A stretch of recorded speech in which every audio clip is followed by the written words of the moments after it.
नमस्कार दोस्तों, जैसा कि आप देख रहे हैं कि इस मंच के माध्यम से हम नाना प्रकार की समस्याएं डिस्कस कर रहे हैं और हमारी एक कोशिश होती है कि हम जितनी भी बातचीत आपके सामने करते हैं, जो भी जिस भी तरह की उलझनें आपके दिमाग में रहती हैं, हम उन तक पहुंच पाएं और कोई समाधान आपको दे पाएं।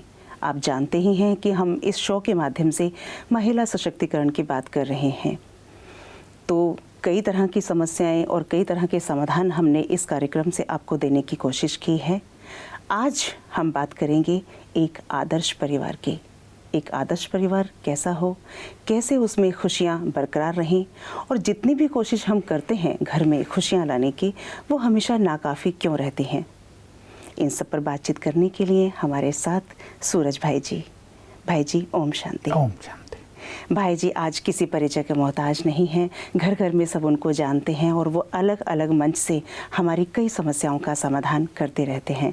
आज हमने इस मंच के माध्यम से भी उन्हें आपके सामने प्रस्तुत किया है और हम बहुत सारे सवाल लेकर बैठे हैं उनके सामने, और हमें उम्मीद है कि हमें सभी प्रश्नों के जवाब मिलेंगे। भाई जी, एक आदर्श परिवार हम किताबों में पढ़ते हैं, कई तरह की हम चीज़ें और कहानियाँ सुनते हैं, कोशिश करते हैं कि आदर्श परिवार बने, लेकिन कहीं ना कहीं कोई कमी रह जाती है। क्यों परिवार में खुशियाँ नहीं हैं? महिलाएं इतनी सशक्त हैं, लेकिन घर में उनके जितने भी प्रयास हैं वो कम रह जाते हैं। ऐसा क्यों और क्या है, क्या समझते हैं आप इसके बारे में? इसका एक बड़ा कारण मुझे जो दिखाई देता है वो ये है जी कि 30-40 सालों से जी नारी शिक्षा पर बहुत ध्यान दिया गया। जी बड़े बड़े कॉलेजेस खुले, अलग अलग डिग्रीज मिलने लगी, तो हमारी जो बहनें हैं, कन्याएं हैं, उनका बहुत ध्यान पढ़ाई पे रहता है और रहना भी चाहिए, इसमें कोई बुरी बात नहीं। लेकिन डिग्री हासिल करने के साथ साथ अपनी जो क्वालिफिकेशन है इसको प्राप्त करने के साथ साथ उनके जीवन में जीवन जीने की कला नहीं सिखाई जाती एजुकेशन में। जी। इस कारण क्या होता है, जब वो एक घर से दूसरे घर में जाती हैं तो जब उन्हें कई बातों का सामना करना पड़ता है, वे उनका समाधान नहीं जानती और कहीं ना कहीं अपनी डिग्री का ईगो रहता है, कहीं ना कहीं उनमें ये रहता है कि वो इस घर में राज करें, सास को वैल्यू ना दें, ससुर को वैल्यू ना दें, पति को भी कम वैल्यू दें, केवल मेरी वैल्यू रहे। ये मैंने छोटी छोटी बातें बताई जो आजकल बड़ी कॉमन हो गई है। तो कई बार तो ऐसा हो रहा है कि लड़की की शादी हुई और जाते ही घर में कोहराम मच गया, उसके क्रोध के कारण, उसके गलत बोल के कारण 5-7 दिन में ही खेल बिगड़ने लगा और परिवार वाले उसे रिजेक्ट करने लगे, उसका भी इरिटेशन बढ़ने लगा और खेल बिगड़ता गया। तो अगर हमारी एजुकेशन में चरित्र को, श्रेष्ठ व्यवहार को, मोरल वैल्यूज को न केवल शामिल किया जाए लेकिन लड़के लड़कियों को सिखाया जाए, मैं केवल दोष लड़कियों का नहीं दे रहा, जी। लड़कों का भी, पुरुषों का भी समान रूप से यदि उन्हें एजुकेट किया जाए कि तुम्हारा जीवन कैसा होना चाहिए, तुम्हारा व्यवहार दूसरों से कैसा होना चाहिए, तुम्हें एक दूसरे को सम्मान, उनके विचारों को सम्मान कैसे देना चाहिए, तुम्हें परिवारों में बोल कैसे बोलने चाहिए। तो ये बहुत सारी जो बातें परिवारों में आ रही हैं ये नहीं आएंगी। मैं एक बात कह के यहाँ समाप्त करूँगा आपके दूसरे प्रश्न के लिए, क्योंकि नारी बहुत प्रमुख अंग है परिवार का ही नहीं, समाज का, देश का। और मैं तो ऐसे कहता हूँ कि जिस देश की मातृशक्ति महान हो वो देश सबसे आगे निकल जाएगा, और जिस घर की मातृशक्ति महान चरित्रवान हो, उनके विचार बहुत महान हो, वो घर तीर्थ बन जाएगा, मंदिर बन जाएगा। इसलिए माताओं, बहनों को, कन्याओं को अपनी वैल्यू को समझना चाहिए, अपने व्यवहार की वैल्यू, अपने स्वभाव संस्कार की वैल्यू, अपने एक एक विचार की वैल्यू, अपनी मनोस्थिति की वैल्यू, अपनी खुशी और शांति की वैल्यू, जिसका इफेक्ट पूरे परिवार पर जाता है। इस पर अगर मातृशक्ति ध्यान देगी और अपने को चेंज करने की सोचेगी जी। अपने विचार थोपने की नहीं, अपने को चेंज करने की, दूसरों के विचार सुनने की, तो घर सचमुच बहुत सुंदर हो जाएगा, आदर्श हो जाएगा। लेकिन भाई जी, जैसे अभी स्कूल कॉलेजेस में तो मॉरल वैल्यूज़ पे काफ़ी जोर दिया जाता है, लेकिन ये बात भी कहीं ना कहीं सच है कि हम बाकी, जैसे हम जीवन में क्या करना चाहते हैं, हम करियर में क्या करना चाहते हैं, उनको हम प्रायोरिटी पे रखते हैं, इसे हम सेकेंडरी रखते हैं। तो कहीं ना कहीं आपकी ये बात ये लागू हो सकती है कि इस पे ध्यान दिया जा सकता है। लेकिन जैसे भारत में कहा जाता है कि भारतीय महिलाएं तो हमेशा ही संस्कारित, सुसंस्कारित रही हैं, हमेशा, जैसे हमारे इतिहास में भी बताया जाता है। तो अचानक से ये इतना चेंज कैसे आ गया? जैसे जितनी बातें अभी आपने बताई, और सच में ऐसा हो भी रहा है, ये घर घर में, ये एक नाराज़गी क्यों है माताओं बहनों में घर के काम के प्रति या संस्कारों के प्रति? बहुत गुड क्वेश्चन है आपका जी। पहले तो इन स्कूल कॉलेजों की मैं बात करूं, जी। वास्तव में कॉलेजों में नहीं, 10वीं क्लास तक के बच्चे बच्चियों को जी। कुछ अच्छी चीज़ें सिखा दी जाएं। बाद में उनका मन सीखने के लिए तैयार नहीं होता, लेकिन कमी कहाँ पड़ रही है? जी। सिखाने वालों की। क्योंकि जब तक सिखाने वाले, मैं टीचर्स की बात कर रहा हूँ, प्रोफेसर्स की बात कर रहा हूँ, उनके जीवन में वो वैल्यू नहीं होगी, वो पढ़ा देंगे, ये लिखा हुआ इस किताब में मॉरल वैल्यू की, ये करना चाहिए, लेकिन वो उसे एक्सप्लेन नहीं कर पाएंगे। हाँ, क्योंकि उन्हें खुद भी उन्हें खुद उसका अनुभव नहीं, वो उनके जीवन में नहीं है, उन्हें खुद बहुत क्रोध आता है, उनके अपने घरों में समस्याएं बहुत हैं, वो उससे पीड़ित रहते हैं। तो ऐसे लोग जो मॉरल वैल्यूज को जीवन में अपनाए हुए हों, वो जब ये बात करेंगे तो मुझे लगता है 80% बच्चे उसको फॉलो जरूर करेंगे। इस चीज़ का परम महत्व है। दूसरी बात हुई आपके क्वेश्चन के आंसर में, 20-25 साल से सोशल मीडिया का खेल बहुत चला है संसार में। बिल्कुल, जी, बिल्कुल। अभी माँ बाप कितने अच्छे हों, बहुत अच्छे हों, लेकिन सोशल मीडिया से बच्चे क्या सीख रहे हैं, अब ये तो माँ बाप के बस में नहीं है ना। ये बात सत्य है कि माँ अपने बच्चों को अच्छे संस्कार डालेगी, और ये भी सत्य है कि हमारी पूर्वज माताएं, चाहे वो वीरता के क्षेत्र में हो, किसी से कम नहीं रही, चाहे वो बच्चों को सुसंस्कृत बनाने के क्षेत्र में हो, बहुत बड़े बड़े काम किए, चाहे उन्होंने घर को नहीं, परिवार को नहीं, समाज देश को संभाला है बहुत अच्छी तरह। हमारा इतिहास भी बहुत सुंदर एक चित्रण प्रस्तुत करता है आदर्श नारी का। देवियाँ थी ये तो, हमारे देश की नारी सचमुच देवियाँ थी। लेकिन खेल बिगड़ा, मैं ये नहीं कहूँगा एजुकेशन ने खेल बिगाड़ा, पर मनुष्य को सत्य अर्थों में एजुकेट किया नहीं है। देखिए, एजुकेशन वही है जो मनुष्य के विचारों को महान बना दे, जो उनको विद्यावान बना दे, विद्यावान केवल डिग्रीवान नहीं जी। इसकी बहुत कमी रह गई, और सोशल मीडिया एक ऐसा आया, उसमें बच्चे बच्चियाँ बहुत उलझ गए हैं कई। और मेरे पास तो क्योंकि केस ही जाते हैं, मैं देखता हूँ जो उसमें ज़्यादा लग गए वो गलत बातें बहुत सीखते हैं, न जाने क्या क्या सीख लेते हैं। और मनुष्य की मेंटलिटी अब एंड में ऐसी आ गई है कि वो खराब बातों को ज़्यादा पिकअप कर रहे हैं, अच्छी बातों को सुनते तो हैं लेकिन इग्नोर कर रहे हैं। तो ये समय का प्रभाव है। फिर भी मातृशक्ति चाहे तो सब कुछ अच्छा कर सकती है। जैसा कि भाई जी आपने बताया कि बहुत सारे लोगों का जीवन परिवर्तित कर रहे हैं आप, और बहुत सारे लोग आपसे बात भी करते हैं फ़ोन के द्वारा या आपसे मिल के भी बात करते हैं, तो कहाँ से आपको लगता है कि हम इस समस्या का मूल क्या है, हम पकड़ कैसे सकते हैं इसको? मनुष्य के अंदर स्वार्थ बहुत बढ़ गया। अच्छा। मनोविकार बहुत बढ़ गए जी। उनके विचार बहुत छोटे हो गए हैं। मैं बहनों की बात नहीं कर रहा, सबके अंदर ये बात आ गई है। और बहनों में क्या हुआ है, समय के अनुसार ये हमारी माताओं बहनों को इसका बहुत कम ज्ञान होगा, इसका विस्तार तो करते रहेंगे जी।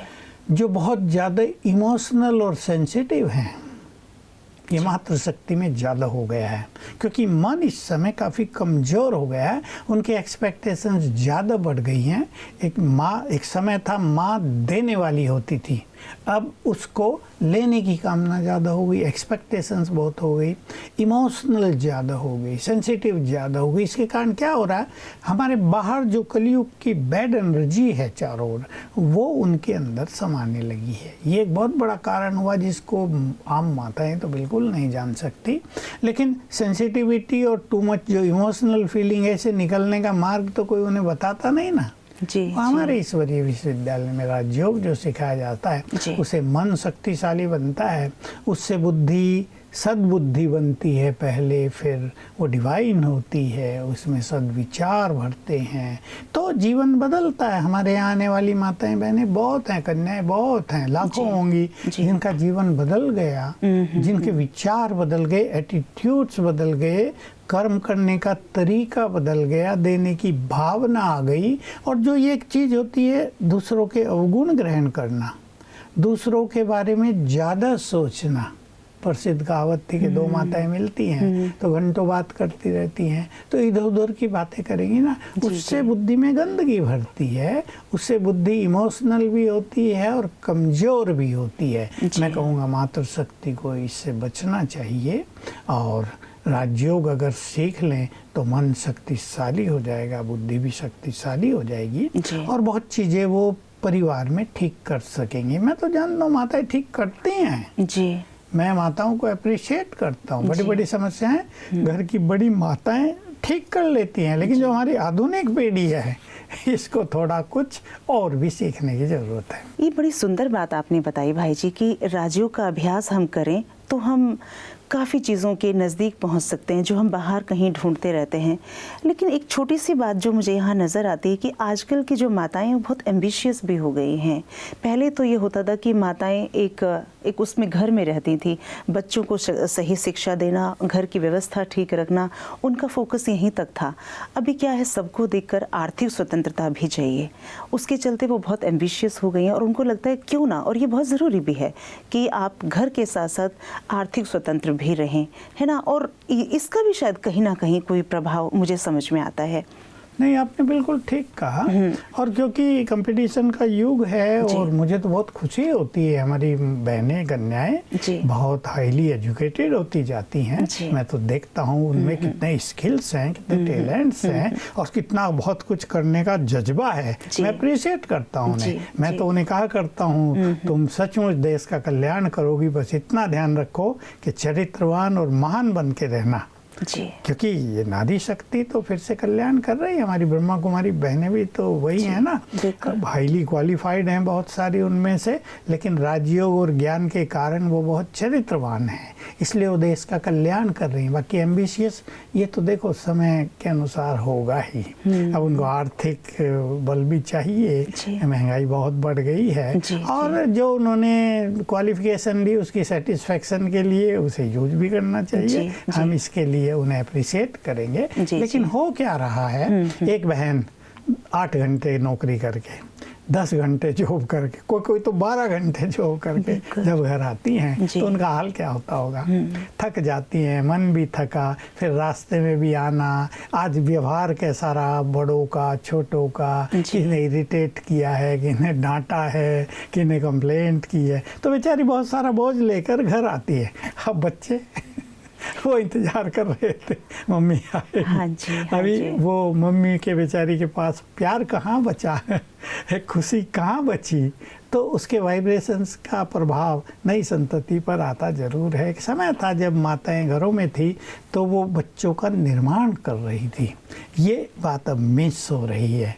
हम उस चीज़ को भी कम नहीं कर सकते, क्योंकि अब सब समान रूप से हाईली एजुकेटेड होते जा रहे हैं। और जैसा मैंने कहा, मुझे तो बहुत खुशी होती है, हमारी बहनें बहुत आगे बढ़ रही हैं ये देश को आगे बढ़ाने के लिए। लेकिन दूसरी ओर ये बात मिसिंग भी हो रही है, ये कमजोरी भी बनती जा रही है कि वो अपना ध्यान अपने बच्चों की ओर नहीं दे पाती हैं। अब पति पत्नी दोनों ही जॉब से आए, दोनों ही थके हुए हैं, तो किसी गलती कुछ नहीं, कोई इरिटेट भी होगा। अब माताओं को फिर भोजन भी बनाना है, बच्चों का भी कुछ ख्याल करना, कहीं कहीं तो ऐसा होता है बच्चों को पढ़ाना भी है, उनके होमवर्क पे भी ध्यान देना है। भाई तो कहेंगे हमारा तो काम बिजनेस करना है, नौकरी करना है, धन कमा के आपको देना है, बाकी सब काम आप करना।